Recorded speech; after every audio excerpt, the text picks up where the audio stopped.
In this video, I'm going to be asking the question, what happens when a Christian says, "I'll pray for you"? And how should you respond? What does it mean when a Christian says, "I'll pray for you"? Whenever people hear that you're sick, they always want to say something sympathetic. And a good start would be, "I don't know what to say," followed by, "I'll be thinking about you." But Christians have another phrase that we use, or maybe overuse, "I will pray for you."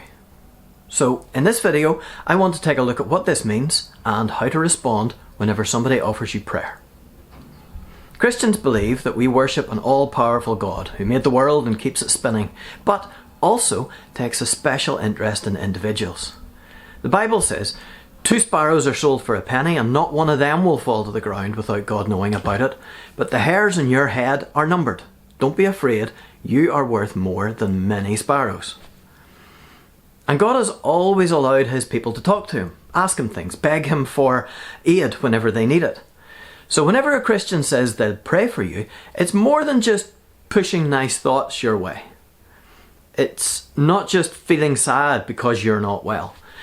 It's an offer of actual practical help, even if you don't recognize it. Even if you're skeptical, I would suggest that you accept it and see what happens.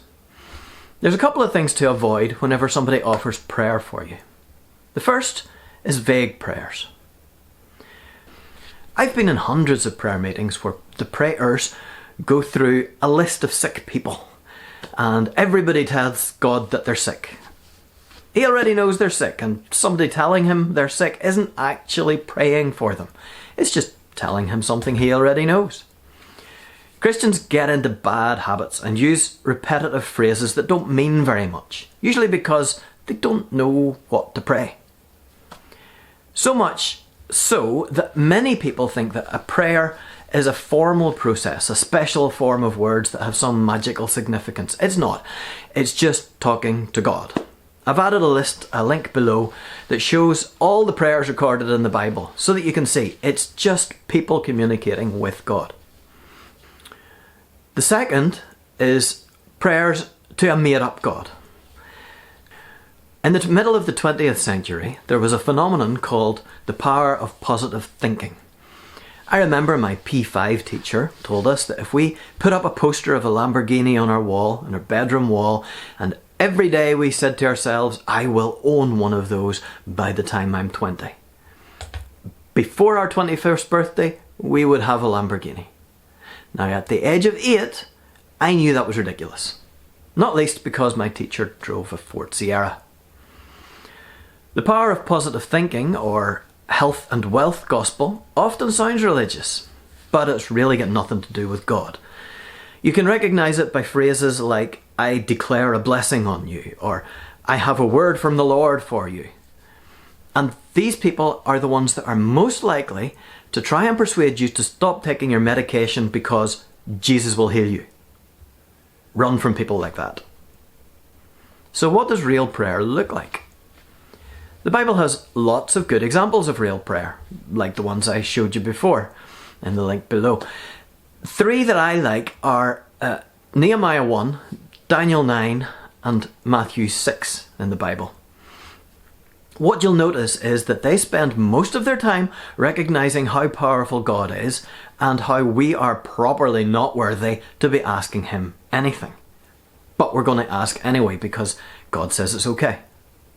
And that's the key. Prayer is not about us and what we can get, but about God and what he can do. When you do ask for something, or when someone is asking you for prayer points they might talk about, there's no point being vague.